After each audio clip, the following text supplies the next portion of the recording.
Do you spend hours and hours farming? Do you find yourself in a time loop trying to get at least a single good artifact? Do you spend weeks of farming for a dedicated set? Well, is it worth it? Do you want to farm an artifact set for a new character but you don't know their skill set? In this video, I will be talking about builds and pre-farming for new characters. First, let's quickly go over some basic concepts. Best in slot. It's the best set a character could have. For example, a DPS best in slot will be the artifact set that gives your character the biggest DPS output. Meanwhile, a dedicated set is a set created specifically for that character. A character's dedicated set is most likely going to be their best in slot, but a best in slot might not be their dedicated set. So, taking into account all the green required to get 4 pieces for a full set, are dedicated sets worth it? Maybe a bit controversial, but unless you're planning to build the strongest character out there, the short answer is not really. Let's take Xiao for example. When he was released, he did not have a dedicated set. His best in slot was a 2-piece Viridescent Veneer and a 2-piece Gladiator or Shimenawa. It wasn't until version 2.6 when he finally got his own set, the Vermilion Hereafter, which also became his best in slot.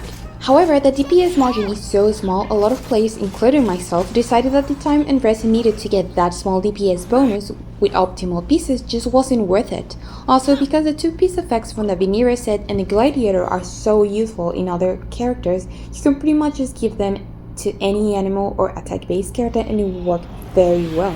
Honestly, full set farming works the best if you are farming for multiple characters at the same time, like Joimiya and Raiden Shogun for example, or if the artifact set is useful for multiple characters. So, how does this apply to pre-farming new characters?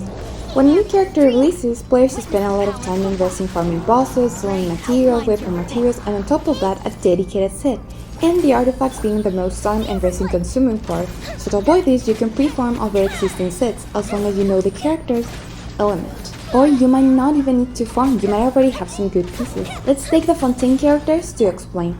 We already know that Fossilors and Neuvillette are Hydra characters.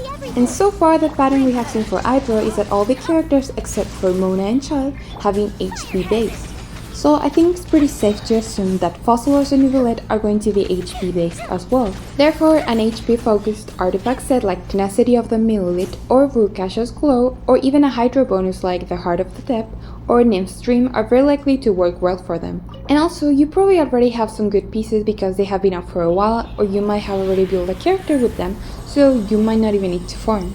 Now, let's look at Risley. We already know that he is going to be Cryo, and so far the Cryo characters have been mostly DPS based on attack or crit scaling, so it's pretty safe to say that his kit is going to be similar following this pattern. So you could pretty much get him some Blizzard Strayed pieces and mix it with pieces from Gladiator or Shimenawa for that attack boost, for no farming set since most players already have some pieces. But even though this method is slightly more efficient, at the end of the day, if you want to get a dedicated set for a character you like, or if you want to try builds outside of the meta, you should just go for it and have fun in your own way.